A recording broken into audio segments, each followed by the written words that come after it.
In the dim echo of a parking garage, a billionaire's rage met a janitor's silence, until her steady eyes revealed a past he could never have imagined, and a strength that would unravel his world. If this story resonated with you, click subscribe and let me know in the comments where you're watching from. Because tomorrow, I will be giving you another story just as crazy as this one. And you don't want to miss it. Now let us begin. The night always smelled of bleach and echoes. For Naomi Carter, the echo wasn't just the sound of her mop gliding across the marble floor of the Marwood Financial Tower. It was the echo of invisibility. She could work 12-hour shifts polishing the symbols of wealth, and still, not one of the executives who passed her in the hallways would know her name. They'd brush past her in tailored suits, talking loudly into phones, clutching lattes that cost more than her dinner. To them, she wasn't Naomi. She was the janitor. Naomi didn't mind the work. It was honest. What she minded was how small people made her feel when she had spent years being larger than life. Her hands, now raw from chemicals, once gripped a rifle with calm precision. Her steps, now muffled by rubber soles, once marched in formation on desert ground. She never told anyone at the tower about her years in the military. No one asked. No one cared. Tonight she hummed softly under her breath, a tune she'd learned overseas, something her unit sang to keep fear at bay. Her eyes scanned the spotless floor, but her posture was straight, her motions exact, almost ceremonial. Even in solitude, discipline lingered. Meanwhile, 5 stories above, laughter roared through the gala ballroom. Crystal chandeliers spilled light across tuxedos and ball gowns, as the city's elite toasted one man, Victor Kane. Victor thrived under their applause, soaking in admiration as if it were oxygen. At 53, he was the kind of billionaire who needed the world to know he had conquered it. His salt and pepper hair was slicked back with precision, his jaw sharp, his smile sharper. But beneath the tailored tuxedo, his eyes betrayed something else, an emptiness he refused to name. On stage, he held the microphone as though it were a scepter. "Ladies and gentlemen," Victor began, voice booming, "this city owes its skyline, its prosperity, its very heartbeat to visionaries. To men who dare when others hesitate. Men like me." The crowd erupted, though some smiles were forced. Victor didn't notice. Or maybe he didn't care. But when he slipped from the stage and into a circle of donors, the mask shifted. His tone grew biting, his words laced with arrogance. A waiter stumbled near him, spilling a drop of champagne, and Victor sneered loud enough for all to hear. "Can no one do their jobs properly anymore? Standards are slipping everywhere." A ripple of discomfort ran through the group, but they laughed nervously, unwilling to risk offending him. Naomi, below, could almost hear the vibrations of music and laughter through the concrete ceiling. Her life was measured in quiet hours, his in roaring applause. Still, both were restless, both haunted. By midnight, the gala wound down. Limousines purred at the entrance. Naomi was finishing her shift, stashing supplies in the closet, when the rumble of an engine echoed through the parking garage. She tightened her jacket, prepared to walk home. Victor's black Bentley screeched around a corner, headlights cutting through the dim light. He cursed under his breath. Irritated, the valet had disappeared. Fumbling with his keys, he muttered about incompetence and how help these days couldn't be trusted. Naomi stepped into view, rolling her cart toward the exit. Her movements were calm, deliberate. To her, he was just another man with too much noise in his chest. To him, she was a shadow near his car. For a split second, their eyes met across the garage. Hers steady, unflinching, his sharp, suspicious. He frowned. "What the hell are you doing near my car?" She didn't answer right away. She adjusted the mop handle, gaze cool. Then, softly, "Just finishing my shift." The words should have ended it. But instead, They sparked something volatile in the air. Naomi turned, wheeling her cart away, but his glare followed. For Victor Kane, used to being worshipped, the sight of someone not shrinking under his gaze felt like an insult. And for Naomi, used to being invisible, that look promised trouble. The collision course had begun. Have you ever been underestimated, only for people to have no idea what you've really been through?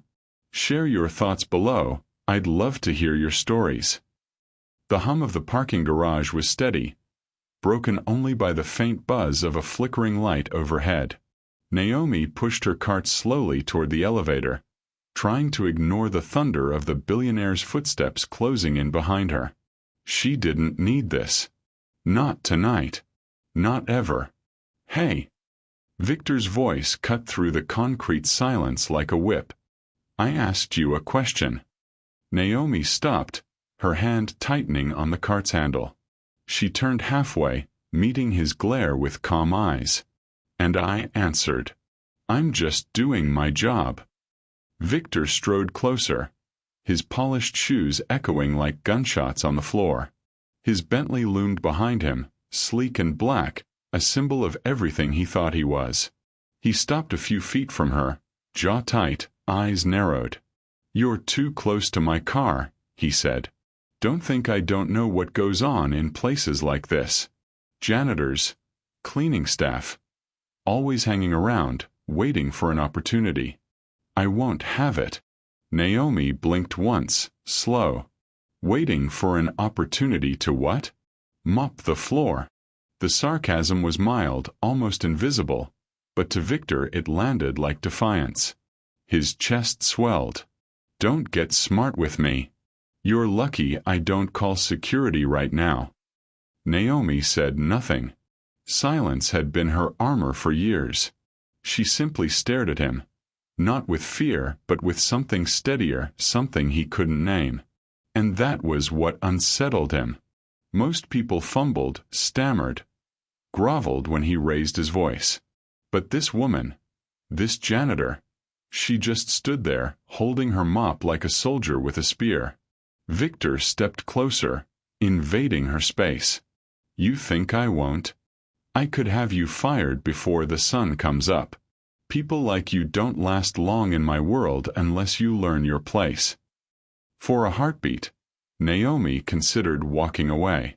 But something inside her shifted. His words, people like you, weren't new. She had heard them before, from drill sergeants testing her resolve, from enemies who underestimated her, from civilians who looked down on her uniform. She had survived every one of them.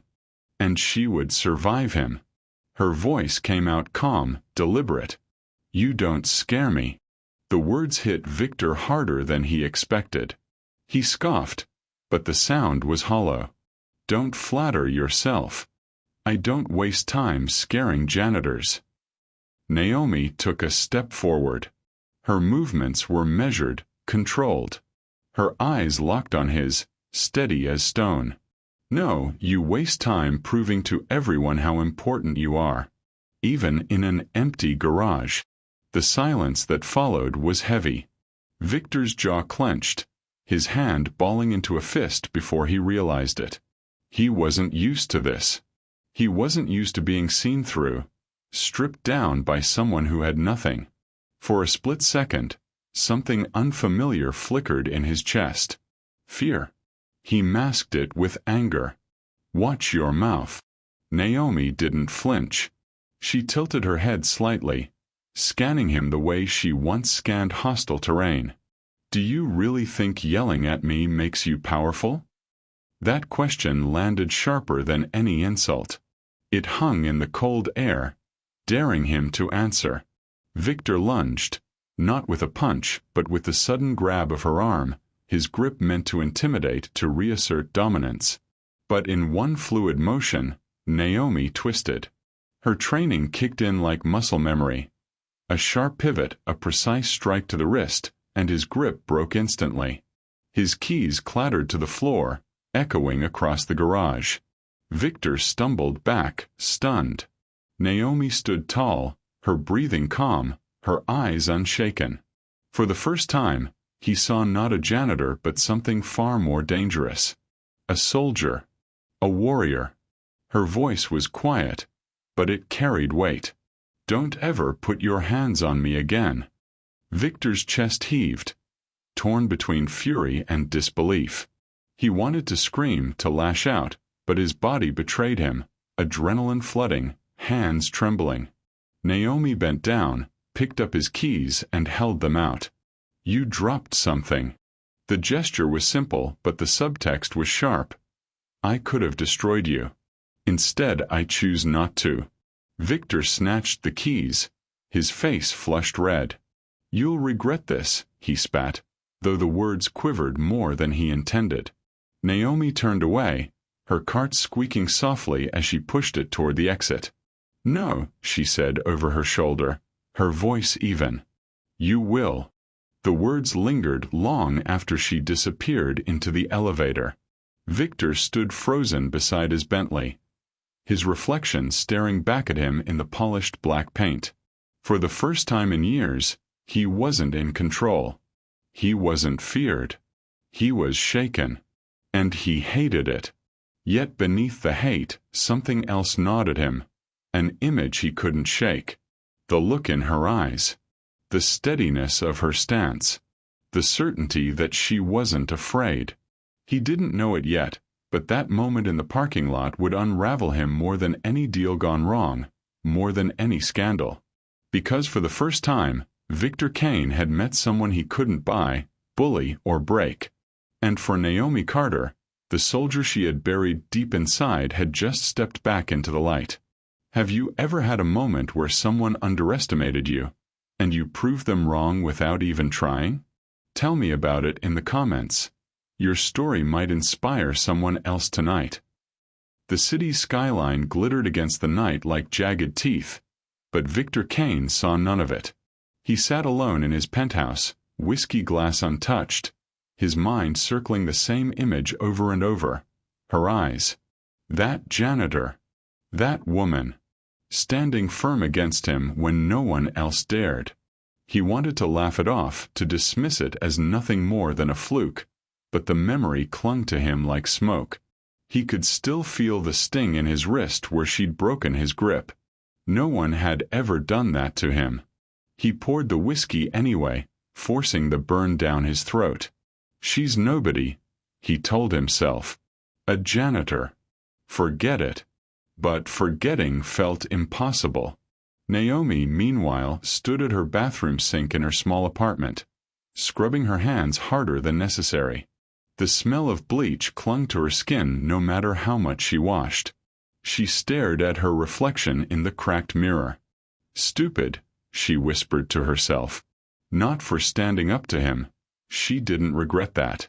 What she regretted was letting her training slip through, letting the soldier inside her surface. She had worked years to bury that part of herself, to fade into the quiet anonymity of cleaning jobs and night shifts. The military had given her discipline, yes. It had also given her nightmares she didn't speak of, scars she kept hidden beneath long sleeves. She didn't want to be that person anymore. Not the fighter. Not the weapon. But tonight, in that garage, she had been forced to show her teeth. And it terrified her how natural it had felt. Naomi sank into bed, pulling the blanket tight. She told herself she would forget it by morning. Just another rich man with too much arrogance. Just another night at work. But she knew she wouldn't forget. Not this time. The next day, Victor entered his glass-walled office with more edge than usual. His assistant rattled off the day's schedule, but he barely listened. He kept replaying the garage. Every time he thought of her words, "You don't scare me," his chest tightened. He snapped at employees over minor errors, his voice sharper than necessary.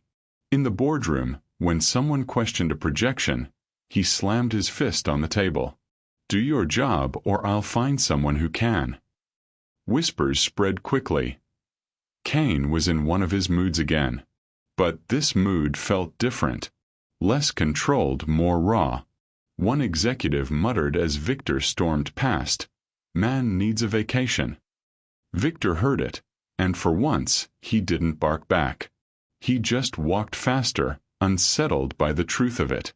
Naomi tried to disappear into her routine. Mop, rinse, repeat. But word travels fast in tall buildings. By midweek, she noticed longer stares from security guards, whispers among other staff. Had Victor said something? Had he tried to twist the story? One evening, her supervisor pulled her aside. "Naomi, everything okay with Mr. Kane?" She blinked. "Why?" Well, he seemed agitated the other night. Some of the team said they heard shouting in the garage." Naomi's jaw tightened. "Nothing happened that concerns you." Her supervisor hesitated, then nodded. "Just keep your head down. You don't want trouble." Naomi bit back a laugh. "Keep my head down." That's all she ever did. And still trouble had found her. Victor told himself he was done thinking about it. But that night, while sipping another glass of whiskey, he found himself Googling her name from the badge he'd glimpsed. Naomi Carter. At first, nothing but employment records and scraps. But then he found it, a military archive mention. Honorable discharge. Commendations. A photo in uniform. He stared at it for a long time. There she was, the same steady eyes, but younger, sharper, framed by camouflage. Not a janitor. Not just a janitor. His chest tightened. She wasn't supposed to be more. She wasn't supposed to have a story that mattered. And yet, she did. He closed the laptop with a snap, muttering to himself, "It doesn't change anything." But deep down, he knew everything had already changed. The next evening, Naomi walked through the building's lobby, head down, hoping to escape unnoticed. But as the elevator doors slid open, she caught sight of him. Victor Kane. He stood there, perfectly polished, phone in hand, but his eyes flicked to hers the moment she stepped in. The air thickened. Neither spoke. She kept her gaze forward, her reflection doubling in the steel walls. His cologne, sharp, expensive, filled the silence. At floor 32, he finally said, low and clipped, "You don't belong here." Naomi didn't turn her head. "Neither do you. Not in my world." The doors opened. She stepped out, leaving him alone with his reflection. For the first time in years, Victor Kane wondered if he was the one out of place. Have you ever tried to push something out of your mind, only to find it coming back stronger every time? What was it for you? Drop your thoughts in the comments. I'm curious to read them. The Marwood Financial Tower had its own rhythm at night, a blend of humming lights, muffled voices, and the occasional buzz of the elevator. Naomi knew the rhythm well. She had moved to its beat for years. But tonight, the rhythm was broken. Security had been tightened.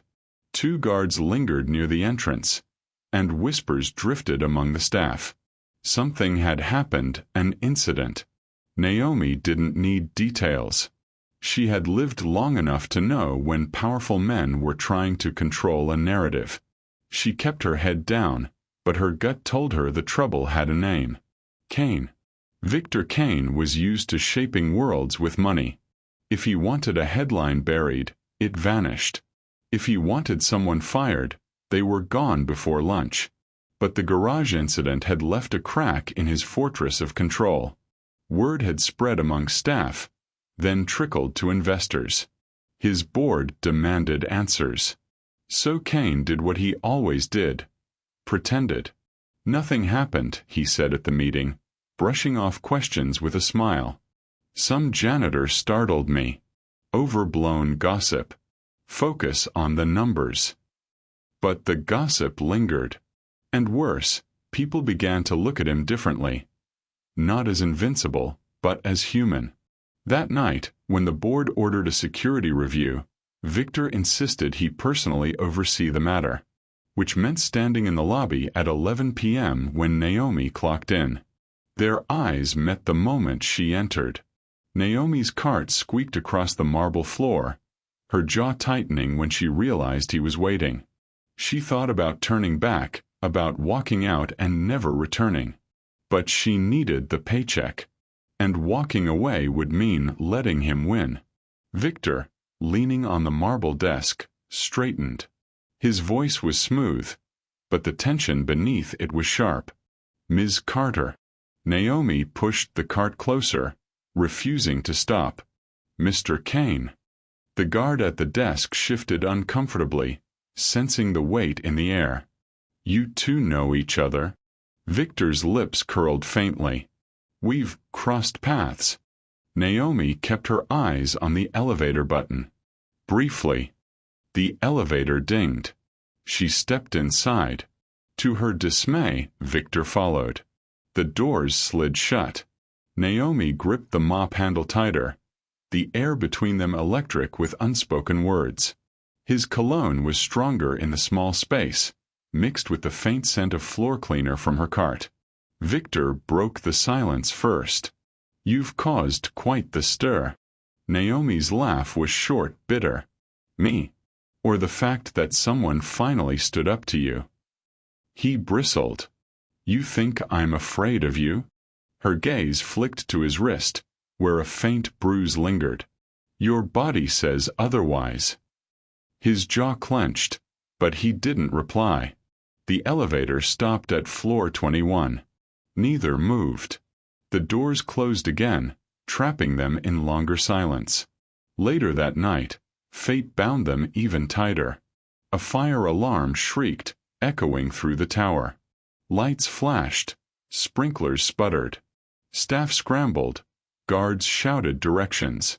Naomi was in the stairwell when she heard it, a voice sharp with command but tinged with something else. Fear. Help. Someone's stuck. She pushed through the smoke-filled hallway and found Victor Kane standing outside a locked maintenance room. Inside, muffled cries of a young intern echoed. "The door's jammed," Victor barked. "Security's useless. We need it open now." Naomi didn't hesitate. She dropped her mop, assessed the hinges, and with swift precision, applied force where the frame was weakest. 2 sharp kicks, a shoulder slam, and the door gave way. The intern stumbled out, coughing. Naomi guided him to safety, her movements calm, efficient, military. Victor stared, stunned. Not at the rescue itself, but at her composure.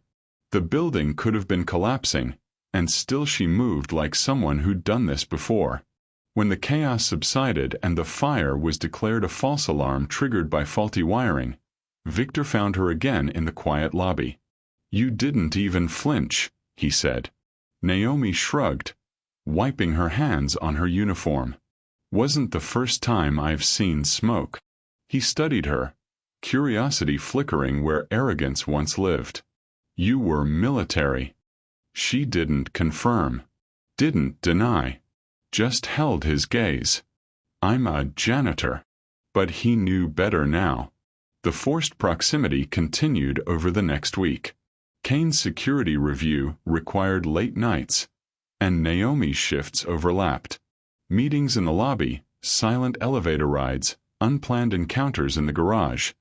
Fate or irony refused to separate them. Each interaction chipped at the walls they'd built. He noticed her precision, the way she carried herself like she was still on duty. She noticed the cracks in his armor, the way he lingered near her as if searching for something beyond power. And though neither admitted it, both felt it, a pull neither wanted, but neither could ignore. Have you ever been forced into a situation with someone you didn't like, only to learn something surprising about them? What did it change? Share your experience. It might spark an unexpected discussion. The rain was steady that night, streaking the glass walls of the Marwood Tower like veins. Naomi liked nights like this. Quieter, the world muffled. But quiet didn't mean peace. She wheeled her cart into the 33rd floor lounge, only to freeze. Victor Kane was already there, alone, staring out at the storm with a glass of wine in hand. Naomi sighed, tempted to back out, but his voice stopped her. "You move like a soldier," he said softly, still facing the window. Her spine stiffened. "I move like someone who's done this job a long time." He turned now, eyes sharp. "Don't insult me. I've seen enough people bluffing their way through life to know the real thing when it's in front of me. You don't just mop floors. You command them." Naomi's jaw tightened. She set the mop against the wall, crossing her arms. "And what if I was a soldier once? That doesn't matter now, doesn't it?" His tone was probing, not mocking. For the first time, curiosity outweighed arrogance in his voice. "You handled that locked door during the alarm like it was nothing.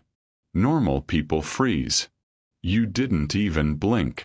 Naomi hesitated, the storm outside echoing the one inside her. Memories flickered, the sand, the heat, the sound of gunfire, the faces of friends she couldn't save. She had buried it all. But standing here, with him staring as if he could see through her, the weight pressed against her chest. "You wouldn't understand," she said finally. Victor swirled the wine in his glass. "Try me." She almost laughed. The billionaire, with his penthouses and parties, wanted to understand? But something about the way he waited, silent, serious, made her speak. "I was deployed twice," Naomi said slowly. "Desert, then jungle. Different wars, same story. Orders that didn't make sense. Lives lost because someone sitting in a safe office made a bad call. I followed every command. I earned medals I never asked for, and I came home with scars no one sees. People clap for soldiers at parades, but when the uniform comes off, you disappear. You become nothing. Invisible." Her voice caught, and she looked away. "So I took this job. Cleaning floors. At least here, if I fail, no one dies." The silence stretched. She braced for mockery, for pity. But instead, Victor's voice was low, almost hoarse. "You think you're invisible," he said. "But you're not. Not to me." She blinked, startled by the sincerity. Naomi studied him now, really studied. Beneath the tailored suit and polished smile, she saw something fragile in his eyes. Something cracked. "Your turn," she said quietly. "Why does a man with everything act like he's got nothing to lose?" Victor froze, glass halfway to his lips. No one had ever asked him that. Not sincerely. He set the wine down, turning back to the rain. "You want honesty? Fine. My father built this company. A man people called a genius. But at home, he was cruel. He taught me 2 lessons. Never show weakness, and never trust anyone who isn't like you. I learned fast that approval was conditional. If I succeeded, I was tolerated. If I failed, I was worthless. When he died, I inherited everything. But the voice in my head, his voice, never left. He laughed bitterly. So I became him. Rich, powerful, feared. And alone. Always alone." Naomi's chest tightened.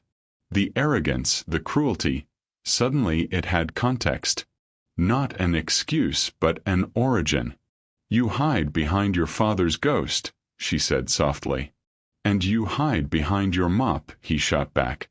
They locked eyes, the storm reflecting in both their gazes. For the first time, silence between them wasn't hostile. It was heavy with something else, recognition. 2 lives shaped by different wars, but both carrying wounds that refused to heal. Naomi looked away first, busying herself with the mop she hadn't touched. "You should get back to your wine, Mr. Kane." He hesitated, then said, "It's Victor." Her lips twitched. "You'll always be Kane to me." But as she left the lounge, her chest ached in a way she hadn't expected. because for the first time, she saw him not just as a billionaire tyrant, but as a broken man trying desperately not to drown in his own storm. Do you think our past defines us, or can we ever truly break free from it? Share your thoughts below. I'd love to know how you see it. The tower was alive with murmurs that week. Naomi had noticed it first in the way security guards avoided her eyes, then in the whispers from the cleaning staff. Something had changed in the air, and the weight of it followed her into every corridor. When she caught a glimpse of the newspaper headline on a discarded tablet in the break room, her stomach dropped. Billionaire Kane linked to scandal. Insider leaks question integrity of security staff. The article painted Naomi in shadows, a nameless employee described as unstable, aggressive, even dangerous. Words twisted, details fabricated. But she knew the truth. Victor's PR team had gone to work, spinning the parking lot incident into a narrative that protected him and stained her. She gripped the tablet so hard her knuckles whitened. After everything she'd shared with him, after peeling open wounds she had kept buried for years, he had let this happen. That evening she found him in the executive lounge, sipping scotch as if nothing was wrong. His suit was immaculate, his expression calm, but Naomi saw the tension in the lines of his jaw. "You let them do it," she said, her voice trembling with fury. Victor looked up slowly, meeting her eyes. "Naomi." "No," she stepped closer, the storm in her chest finally breaking. "You told me I wasn't invisible. You wanted my truth. And then you turned me into a headline. A ghost story to protect your empire." His lips parted, but no words came. "You think I don't know how this works?" she continued, voice rising. "I've seen commanders throw soldiers under the bus to save face. I lived through it. And now you're no different. You're your father all over again." The words cut sharper than she expected. Victor flinched, setting the glass down too hard.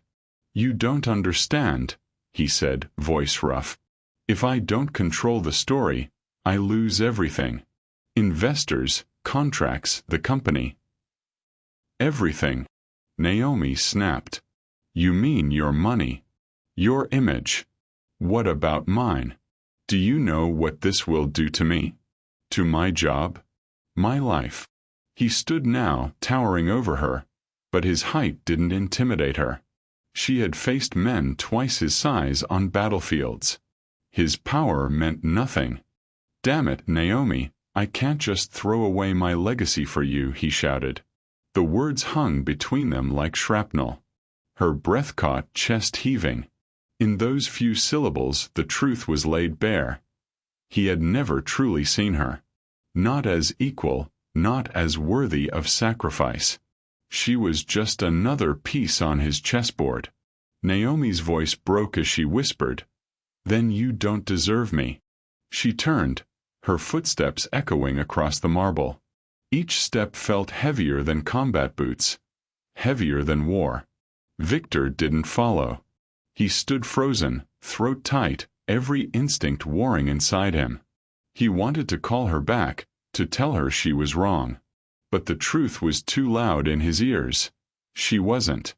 That night, Naomi sat in her apartment, staring at the medals shoved in a shoebox under her bed. Bits of ribbon and brass that once meant something. Proof of sacrifices that had left her with nightmares and scars. Proof that she had given everything for a country that had forgotten her. And now she had let herself believe, for one fragile moment, that maybe with Victor she could be seen again. That she could matter. She wiped at her eyes, furious at the tears. She had survived war. She would survive this. Meanwhile, Victor paced the length of his penthouse, his reflection chasing him in every pane of glass. Naomi's words replayed, slicing deeper each time. "You're your father all over again." He slammed a fist against the window, the city sprawling beneath him. He had built towers, controlled markets, commanded rooms full of powerful men, and yet with one sentence she had unraveled him. He poured another drink, but it tasted like ash.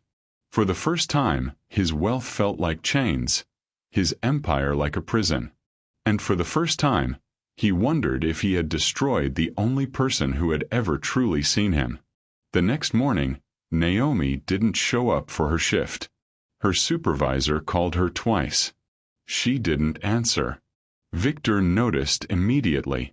The tower felt emptier without the sound of her cart wheels, without the steady presence that had begun to anchor him in ways he couldn't admit. But when he asked security about her absence, all he got was a shrug. Probably quit. After that article, who'd stay? Victor felt the words like a blow. Quit. Gone.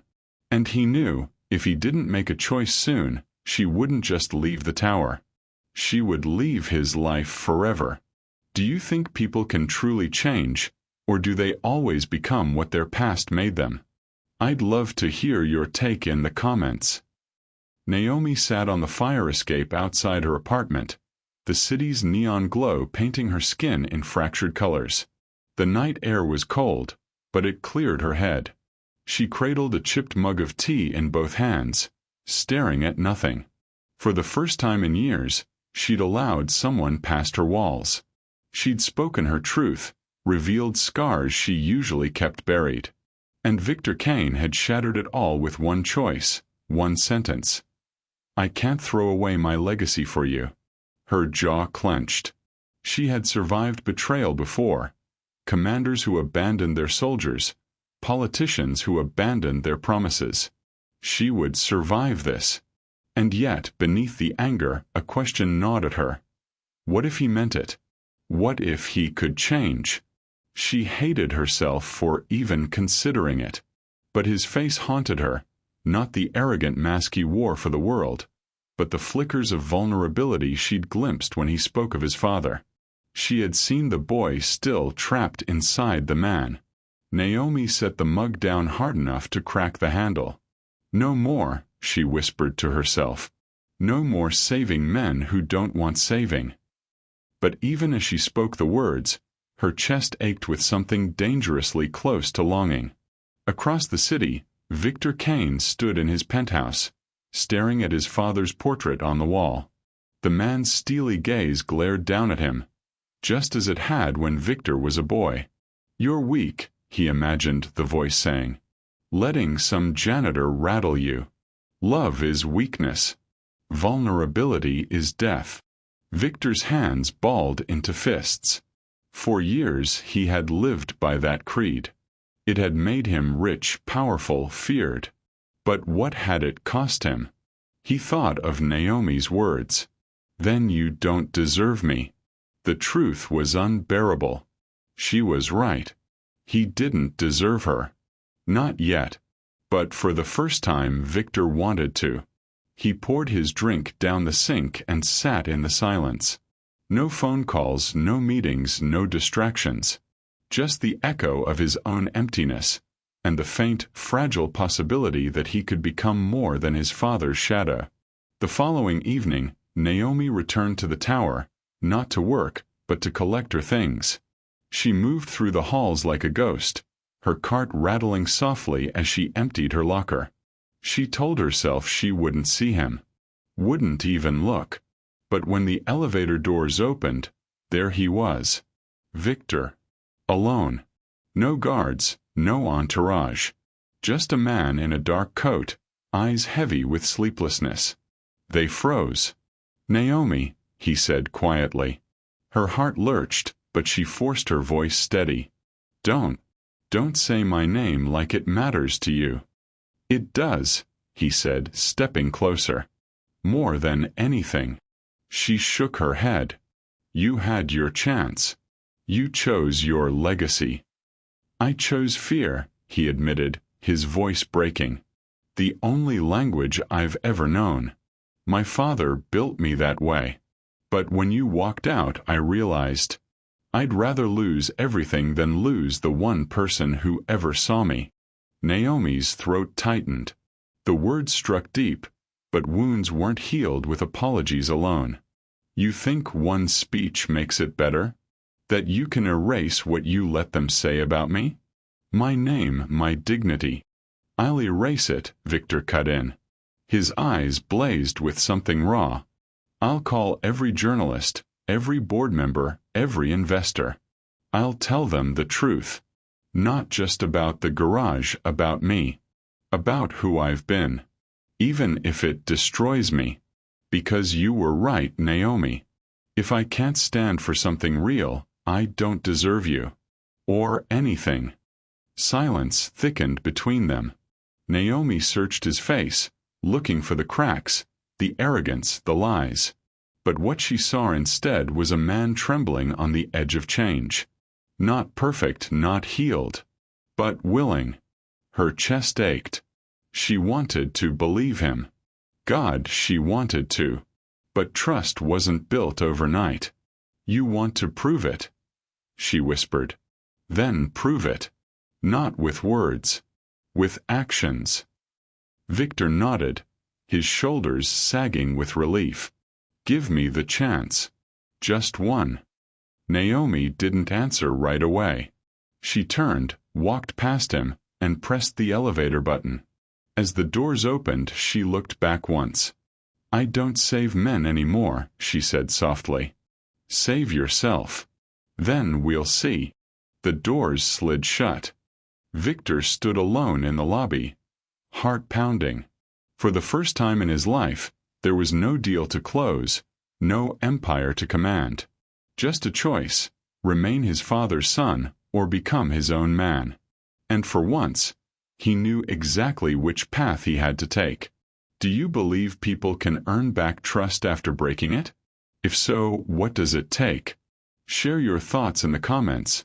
I'm curious how you see it. Naomi sat on the fire escape outside her apartment, the city's neon glow painting her skin in fractured colors. The night air was cold, but it cleared her head. She cradled a chipped mug of tea in both hands, staring at nothing. For the first time in years, she'd allowed someone past her walls. She'd spoken her truth, revealed scars she usually kept buried. And Victor Kane had shattered it all with one choice, one sentence. I can't throw away my legacy for you. Her jaw clenched. She had survived betrayal before.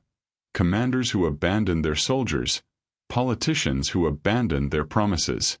She would survive this. And yet, beneath the anger, a question gnawed at her. What if he meant it? What if he could change? She hated herself for even considering it.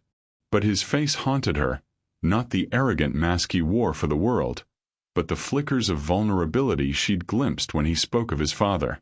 She had seen the boy still trapped inside the man. Naomi set the mug down hard enough to crack the handle. No more, she whispered to herself. No more saving men who don't want saving. But even as she spoke the words, her chest ached with something dangerously close to longing. Across the city, Victor Kane stood in his penthouse, staring at his father's portrait on the wall. The man's steely gaze glared down at him, just as it had when Victor was a boy. You're weak, he imagined the voice saying. Letting some janitor rattle you. Love is weakness. Vulnerability is death. Victor's hands balled into fists. For years he had lived by that creed.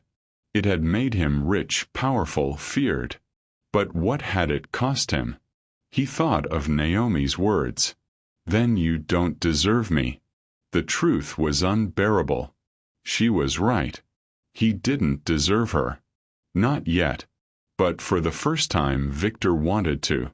He poured his drink down the sink and sat in the silence. No phone calls, no meetings, no distractions. Just the echo of his own emptiness, and the faint, fragile possibility that he could become more than his father's shadow. The following evening, Naomi returned to the tower, not to work, but to collect her things. She moved through the halls like a ghost, her cart rattling softly as she emptied her locker. She told herself she wouldn't see him, wouldn't even look. But when the elevator doors opened, there he was. Victor. Alone. No guards, no entourage. Just a man in a dark coat, eyes heavy with sleeplessness. They froze. "Naomi," he said quietly. Her heart lurched, but she forced her voice steady. Don't say my name like it matters to you." "It does," he said, stepping closer. "More than anything." She shook her head. "You had your chance. You chose your legacy." "I chose fear," he admitted, his voice breaking. "The only language I've ever known. My father built me that way. But when you walked out, I realized I'd rather lose everything than lose the one person who ever saw me." Naomi's throat tightened. The words struck deep, but wounds weren't healed with apologies alone. "You think one speech makes it better? That you can erase what you let them say about me? My name, my dignity." "I'll erase it," Victor cut in. His eyes blazed with something raw. "I'll call every journalist, every board member, every investor. I'll tell them the truth. Not just about the garage, about me. About who I've been. Even if it destroys me. Because you were right, Naomi. If I can't stand for something real, I don't deserve you. Or anything." Silence thickened between them. Naomi searched his face, looking for the cracks, the arrogance, the lies. But what she saw instead was a man trembling on the edge of change. Not perfect, not healed, but willing. Her chest ached. She wanted to believe him. God, she wanted to. But trust wasn't built overnight. "You want to prove it," she whispered. "Then prove it. Not with words. With actions." Victor nodded, his shoulders sagging with relief. "Give me the chance. Just one." Naomi didn't answer right away. She turned, walked past him, and pressed the elevator button. As the doors opened, she looked back once. "I don't save men anymore," she said softly. "Save yourself. Then we'll see." The doors slid shut. Victor stood alone in the lobby, heart pounding. For the first time in his life, there was no deal to close, no empire to command. Just a choice: remain his father's son or become his own man. And for once, he knew exactly which path he had to take. Do you believe people can earn back trust after breaking it? If so, what does it take? Share your thoughts in the comments. I'm curious how you see it. The boardroom was silent. Every eye fixed on Victor Kane as he stood at the head of the gleaming glass table. Normally, this was where he thrived, delivering numbers, dictating terms, controlling futures. But tonight, his palms were damp, and his heart pounded with something he had never felt before. Fear of honesty. "Before we begin," Victor said, his voice low but steady, "there's something I need to address." The directors exchanged glances. Investors stiffened. Victor never deviated from the script. He drew a breath. Asterisk, this is it. Prove it. Asterisk. 2 weeks ago, he began. An article circulated about an incident in this building. It painted an employee, a woman, as dangerous and unstable. That narrative was a lie. One I allowed because it protected me. The air in the room thickened. She is not unstable. She is not dangerous. She is the most disciplined, courageous person I've ever met. She served this country when I never lifted a finger for it. And when I treated her with contempt, she responded with dignity. Better than I deserved. A murmur rippled through the room. Someone whispered, "Has Kane lost it?" Victor pressed on. "For years I built myself in my father's image. Ruthless, untouchable, feared. But fear doesn't build anything worth keeping. It destroys. I let it destroy her reputation, and nearly destroy me. That ends today." He leaned forward, locking eyes with each of them.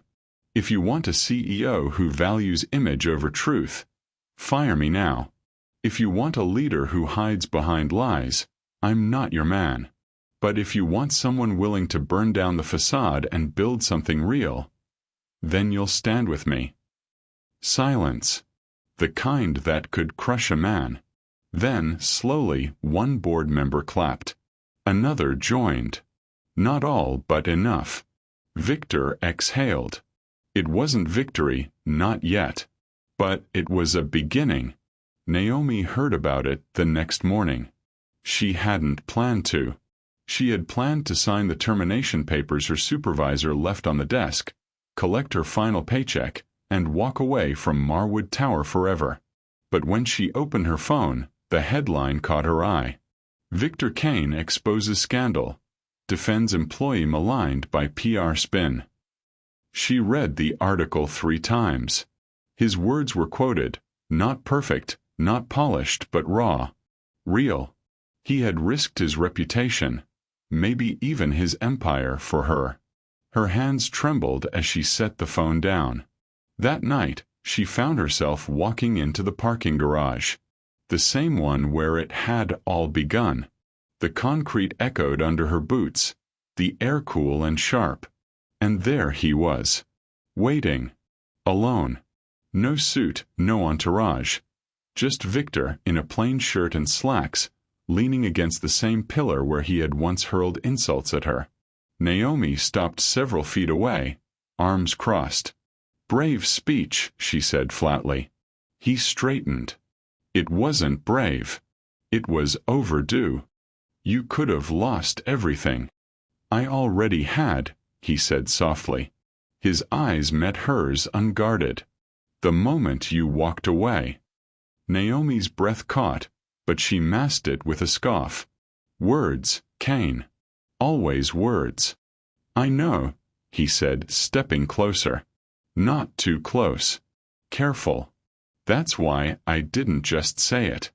I made it public. No way to take it back.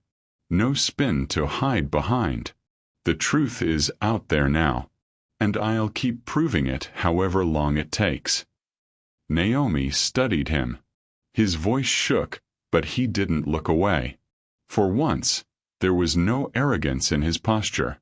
Just a man stripped bare, risking rejection. Her chest tightened. "Why?" she whispered. "Because I love you," he said simply. The words hung in the garage, echoing against steel and concrete. No grand gestures, no polished speeches. Just truth. Naomi's throat closed. She wanted to fight it, to remind herself of betrayal, of scars too deep to heal. But her heart ached with a different truth. She loved him too. Against every wall she'd built, every instinct to run, he had found a way in. She stepped forward, closing the distance. "You hurt me," she said, voice trembling. "I know," he whispered. "And I'll spend the rest of my life making it right, if you let me." Her eyes burned with unshed tears. For a long moment, neither moved. Then, slowly, she reached up and touched his cheek. His breath caught. "Don't make me regret this," she said. His hand covered hers, firm and steady. Never again. And in that parking garage, the place where hatred was born, they kissed. Not the fiery kiss of movies, but something deeper. A kiss of surrender. Of healing. Of love that had clawed its way through fire and storm to survive. Weeks later, the tower buzzed with new energy. Naomi still worked her shifts, but not invisibly anymore. Colleagues greeted her with respect. Security guards nodded at her like an equal. And Victor. He walked the halls not as an untouchable king, but as a man transformed. Still flawed, still learning, but human at last. Some nights, they would meet on the rooftop garden he had opened to employees, watching the city lights together. No secrets, no masks. Just two people who had seen the worst in each other, and chosen to stay. Do you believe love can grow even in the unlikeliest places, between two broken people who nearly destroyed each other? Tell me in the comments. I'd love to hear your perspective. Thank you for watching this story to the end. If you enjoyed this story, You will surely love the next one. It's as interesting and even more intriguing as can ever imagine. So do check it out. Click on the image showing on your screen right now to watch the next one.